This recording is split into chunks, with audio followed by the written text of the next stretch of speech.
Magandang gabi sa inyo mga kasawi, kamusta na po kayong lahat? Naway nasa mabuti kayong kalagayan at mag-iingat kayo palagi mga kasawi. No, ang tatlong rason bakit bet ng lalaki na nagpapasisid sila ng matagal. Pakinggan niyo to mga girls, baka meron kang idea na makuha dito at masisid mo si mister ng matagal.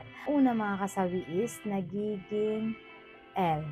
Alam niyo ba mga kalalakihan kapag once na sila ay namumukbang sa kanilang mga sandata ng matagal, kakaibang L ang naibibigay nito sa kanila, yung para bang bulate na hindi mawari kapag once na sila ay namumukbang ni misis ng matagal. Siyempre, iba ang naibibigay nito sa kanya na satisfaction at lahat ng gusto mong marinig ay maririnig mo sa kanya sa pamamagitan ng pagmumukbang mo sa kanilang sandata. Talaga namang masarap ang kanilang pakiramdam. Siyempre, sobra-sobra silang nasasatisfied pag ginawa ito ng mga kababaihan sa kanila mga kasawi.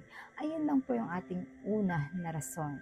Ang pangalawa mga kasawi is number one, ito nakahinaan nila. Kaya kapag once na talagang sinisisid mo sila ng matagal, hindi nila mawari kung ano yung gagawin nila. Ayan, uupo ba sila, tatayo ba sila, or mapapataas mo ba yung wet po nila? Kaya hindi nila nakokontrol ang sobrang satisfaction kapag once na namumukbang sila ng isang babae. Siyempre kahit sino namang lalaki, yan ang pinaka number one na gusto na ginagawa sa kanila ng mga kababaihan, dahil nga iba yung sarap na ibibigay sa kanila neto.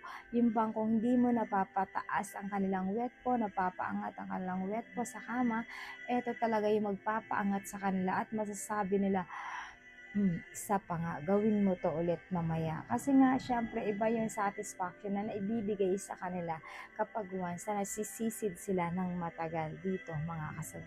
Ayan lang po yung ating pangalawa na rason. Ang pangatlo mga kasawi is nararamdaman nila na love mo sila. Syempre, sino ba namang lalaki yung hindi magiging masarap sa pakiramdam kapag nararamdaman nila na yung matagal mo talaga silang minumukbang, kasi alam nila na gusto mo yung ginagawa mo, 'di ba? Kaya nararamdaman nila na talagang grabe yung pagmamahal mo sa kanila. Iba yung lalaki na hindi nila ma-appreciate na ang babae ay nagmumukbang sa kanila ng matagal. So, ibig sabihin nun, gustong-gusto yun na ginagawa ng babae sa isang lalaki, kasi hindi naman siya magtatagal sa pagmukbang kung ayaw niyang gawin yun sa'yo, 'di ba? Kaya ang ginagawa niya ay tinatagalan niya talaga para naman mahuli niya talaga yung kiliti mo sa kama, kung paano kanya napapaligaya. Ayan, lahat gagawin niya para lang masabi mo na sobrang sarap nito. Uulit-ulitin mo to na gagawin sa akin. So, napakasarap sa pakiramdam ng isang lalaki kapag minumukbang sila, kasi iba yung naibibigay sa kanila nito. Abot langit yung sarap pagdating sa kama, mga kasawi. Ayan lang po yung ating pangatlo na rason.